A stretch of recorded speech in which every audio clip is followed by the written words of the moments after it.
So today I'm going to build this set here, but I'm not going to build all of it because I really don't care for the E-Wing. I only bought it to get this here. So yeah, if you want a review of this E-Wing, go watch somebody else. If you want to see me build this and review that, stick around. So here we have LEGO Star Wars 75364, the New Republic E-Wing versus Shin Hati's Starfighter, and it comes with Morgan Elsbeth, Baylan Skoll, Shin Hati, and Captain Porter, and a New Republic Astromech droid, or the IKEA droid as everyone's been calling it. So this set is from the first season of the Ahsoka TV show, and as we can see, some different play features. But, you know, I'll show the E-Wing. Sure, there you go. What do I think? It looks a bit blocky, but that's kind of how it is in-universe. I like the colour scheme, but just the overall design of that ship doesn't appeal to me, so that's why I'm not going to build it. But I think this set will be very desirable in a few years because of this minifigure here. Yeah, due to unfortunate reasons, but let's be real, everyone's going to want that minifigure. Such a great character, such a great actor as well. As for Shin Hati's Starfighter, I like the look of it. The colour scheme, like, I wanted this set before I even saw the show because I just like what it's going for. It reminds me of like a plane, you know, like an old plane or something. So I was like, oh yeah, that's pretty cool. That could, that gives me an idea. I could customize that to make it into an actual plane, couldn't I? Interesting. But as we can see, got some storage details and stud shooters because everybody loves stud shooters. Inside the box, then we have 10 numbered bags, and the instructions and sticker sheets are safely protected inside the envelope here, which is good to see. Well done, LEGO. I like it when you do this. And then, of course, we have our 2 separate instruction booklets for each of the different ships and 1 sticker sheet, so they don't get separate ones, they just share them. But it looks like most of the parts in this set actually go towards the E-Wing. Same for the stickers. As I've said, I'm not going to build the E-Wing. I don't even care about it, so I'm not even going to open these parts. I'm not going to open that. Obviously, I'm going to use the stickers for this starship, but I'm just going to sell the E-Wing because I just don't want it. So, looks like I haven't got that much to build, which is good. And here you can see how the bags 7, 8, 9 and 10 go together to build her starship.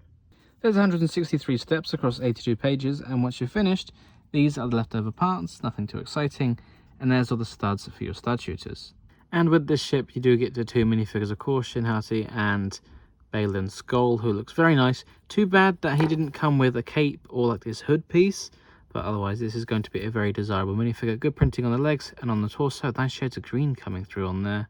And again on the back as well, and he does have an alternate face, so he can be a bit more angry. There you go. And some more nice print detailing for Shin as well, with the Padawan braid coming down on there. I always find that looks a bit awkward from, you know, having the actual hairpiece to printing hair onto the torso. It just kind of bothers me a little bit, but you know, it is kind of accurate. I guess someone would complain if it was missing. No unprinting, but it's nice that it's kind of got this metallic shine to it. And the printing on the leg and the hips is pretty consistent, with the same with nice fine lines on the back with that metallic shine in there as well. And she also does have an alternate face, again, another angry one. Overall, I think these are 2 pretty decent figures. Both of these minifigures have red lightsabers, which there's been some debate, and I can't remember officially if they're supposed to be like a really orangish, reddish colour, or supposed to be just a different shade of red, but generally red. So I guess you can have that debate in the comments for yourselves. But with the current parts that LEGO has, red was the obvious choice. The orange would have been too orange. And unless they made up a new colour, I don't mind the fact that they had typical red lightsabers here. But of course, the main focus of this video is this starship, this starfighter. And I really like it. I wanted it before I even saw it in live action. You know, I like the colour scheme, I like that we're going for. And I don't know the correct in-universe manufacture of this ship or anything, but it looks like it could be the cousin of the M1 Starfighter, just kind of given the whole shaping of it, how the wings are and kind of the body coming out the back here. So they can pair well quite nicely together, I think. I like how the use of just like the non-symmetrical design of the wings to show it's quite worn, and the stickers here with the worn paint is quite nice as well. That all goes together. 2 stud shooters on either side, but they don't stand out too far if you're not a fan of them. No giant flick-fire missile or spring-loaded shooter or anything on this ship, which is kind of surprising because they've been in almost every LEGO Star Wars ship I built recently. So it's nice to see, because I find them a little bit annoying, honestly. But the stud shooters, I don't mind. I don't use them, but they're small enough that they don't get in the way for me. And then some more stickers around the side here to kind of have that worn paint effect. Nice curved shape around the back. And the whole thing, just the way it's shaped, it's so, like, it's designed to be held, you know, you can really swish it around. I like what they did for the cockpit here. That's a print, not a sticker. Very good. And then using that same piece but in dark red on the back. You know, sure, I might be using one piece and people might prefer brick built options, but it gets the shaping really well actually, and it comes across really nice. And again on the back and on this side now, different stickers, so it's not the exact same ones repeated, so it's got that nice variation. And again, the asymmetry design of the wings. The only thing I don't like is these studs here. Feels a little bit unfinished. I feel like a tile could have gone nice, even if it was just another black tile. Just stick that on there, because yeah, I feel like I was missing something, but no, that's how it is per the building instructions. And as you can see during the build process, I did lose one of the Technic pins there to put the bar through. It still fits in there and it's still snug, but hopefully I'll find it. Although, yeah, you know, a small piece like that, didn't get a spare one, surprisingly. Generally speaking, the build experience is pretty straightforward. There's nothing too complex, and what I liked about this one is you kind of build each thing in stages. So you start with the body, and then you do each wings and how they clip together, and then the engine on the front here, which is probably the most complicated part of the whole build, that can just clip in on the end. So everything comes together, it locks in, and it's quite snug. It's very satisfying actually, so I'm very happy with this. And this is what it looks like with a minifigure in. She is quite high up, and she does have to lay back pretty far. I felt like when I was building it, there was space where they could have made it a bit lower, especially when, you know, they had the cargo hold, and that can go down pretty deep. It's too bad the minifigure couldn't get lower so she could sit more upright.